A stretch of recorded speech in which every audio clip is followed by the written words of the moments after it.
নমস্কার ফ্রেন্ডস, অর্পিতা রান্নাঘরে আপনাদের সবাইকে স্বাগত। তো আজকে আমি একটা রেসিপি শেয়ার করব, সিম্পল চিকেন কারি। তো তার জন্য প্রথমে আমি চিকেন নিয়েছি, এখানে আলু কেটে পরিষ্কার করে রেখেছি,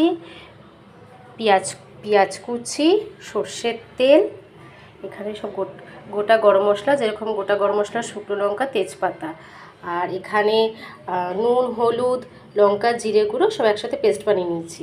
এখানে রসুন বাটা, এখানে টমেটো কুচি, আর এখানে আদা বাটা। তো নিন, এবার আমি রান্নাটা শুরু করব।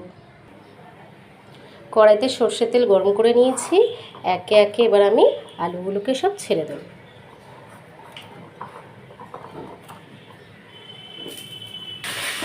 এবার আমি আলুগুলোকে নুন হলুদ দিয়ে ভালো করে ভেজে নেব, একটু লাল লাল করে নেব আলুগুলো। তো খুবই সাধারণ চিকেনের ঝোল, কারণ রবিবারের দুপুর একটু মাংস ভাত না হলে মনটা যেন কেমন আনছান আনছান করে। তো চলুন আলুগুলো আমি লাল লাল করে ভেজে দিই। আলুগুলো আমার খুব লাল লাল করে ভাজা হয়ে গেছে। এবার আমি সব আলুগুলোকে এক এক করে তুলে একটা পাত্রে রেখে দেবো। দেখুন খুব সুন্দর করে লাল লাল করে ভাজা হয়েছে। এবার আমি এই তেলেই চিকেনটা ভেজে নেব। আমি একটু চিকেন ভেজেই করি হালকা করে, তাহলে চিকেনটা খুব ভালো সেদ্ধ হয় এবং খেতেও খুব টেস্টি হয়। ঠিক আছে, চিকেনটা আমার ভাজা হয়ে গেছে। এবার এক এক করে আমি চিকেনটা তুলে নেব। খুব হালকা করেই ভেজেছি আমি চিকেনটা, করে এক এক করে আমি তুলে নেব, আপনারা দেখতেই পাচ্ছেন। এবার আমি কড়াইতে দুটো তেজপাতা, দুটো শুকনো লঙ্কা, গোটা গরম মশলাগুলো দিয়ে হালকা করে একটু ভেজে নেব। হালকা করে একটু নেড়ে ছেড়ে নেওয়ার পরে আমি এখানে কেটে রাখা পেঁয়াজ কুচিটা, পুরো এক বাটি পেঁয়াজ কুচি আমি এখানে দিয়ে দেবো। পেঁয়াজটা যতক্ষণ না লাল লাল ভাজা হচ্ছে ততক্ষণ আমি এটাকে ভাজতেই থাকবো। পেঁয়াজটা একটু লাল লাল হলে গ্রেভিটা খুব সুন্দর হয়। তো পেঁয়াজটা আমি ভেজে নিই। পেঁয়াজটা আমার লাল লাল করে ভাজা হয়ে গেছে। এবার একে একে সব উপকরণগুলো আমি এর মধ্যে দিয়ে দেবো। প্রথমে আমি দিলাম রসুন বাটা, তারপরে আদা বাটা দিয়ে আমি একটু নেড়ে নেব। আদা বাটা রসুন বাটা দিয়ে আমি একটু পেঁয়াজের সাথে ভালো করে নেড়ে নেব। ভালোভাবে নাড়াচাড়া হয়ে গেছে। এবার আমি টমেটো কুচিটা দিয়ে দেবো। টমেটো কুচিটা দেওয়ার পরে আমি গ্যাসটাকে একটু কমিয়ে দিলাম। এরপরে আমি যে পেস্টটা বানিয়ে রেখেছিলাম, নুন, হলুদ, জিরে, লঙ্কা আর কাশ্মীরি লঙ্কার গুঁড়ো, আমি পুরোটাই এর মধ্যে দিয়ে দেবো।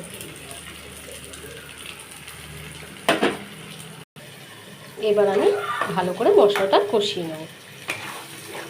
সব মশলাটা ভালো করে কষে গেলে এর গা থেকে একটু তেল তেল ছেড়ে যাবে, তখনই বোঝা যাবে যে মশলাটা আমার পুরো তৈরি হয়ে যাচ্ছে। খুব ভালো করেই মশলাটাকে কষিয়ে নিচ্ছে। দেখুন কালারটা কেমন এসছে বন্ধুরা।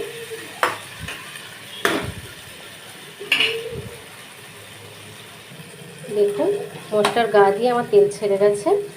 তো আমার মশলাটা রেডি। এবার ভেজে রাখা চিকেনগুলো আমি মশলার মধ্যে দিয়ে দেবো।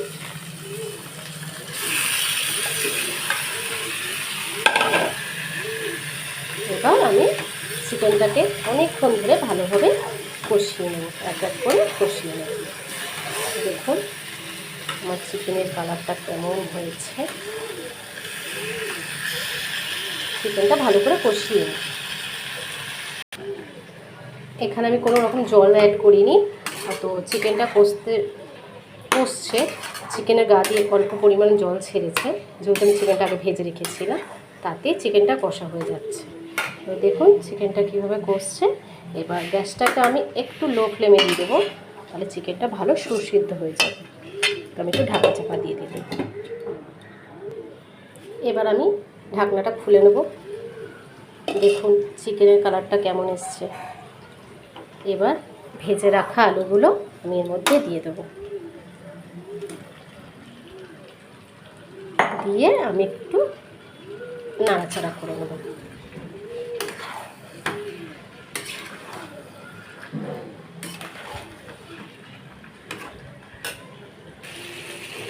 আমার আলু দিয়ে চিকেনটা ভালো করে নাড়া হয়ে গেছে। এবার আমি উষ্ণ গরম জল এর মধ্যে দিয়ে দেব।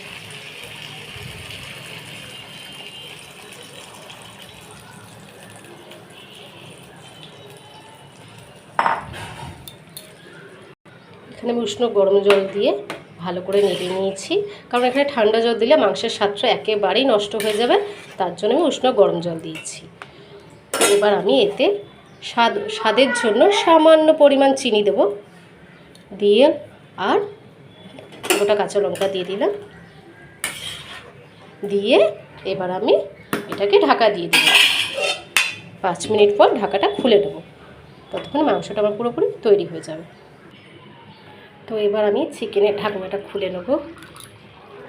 দেখুন কালারটা, দেখুন কত সুন্দর হয়েছে, আর খুব সুন্দর একটা গন্ধ বেরিয়েছে। তো আমি দেখে নিই। আলুটা সেদ্ধ হয়ে গেছে, চিকেনও সেদ্ধ হয়ে গেছে।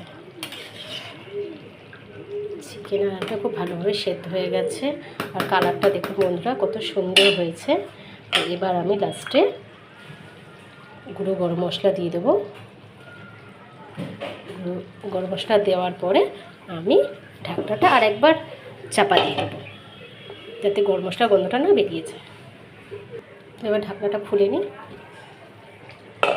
গরম মশলাটা দিয়েছি, এবার আমি একটু নেড়ে নিলাম ভালো করে। দেখুন চিকেন রেডি। তো আপনারাও এইভাবে বাড়িতে বানিয়ে দেখবেন, গরম ভাতের সাথে এই চিকেনের রেসিপিটা খুবই ভালো লাগবে। আর আমার রান্না কেমন লাগলো সেটা আপনারা জানাবেন, তার জন্য লাইক, কমেন্ট, শেয়ার আর সাবস্ক্রাইব করে দেবেন।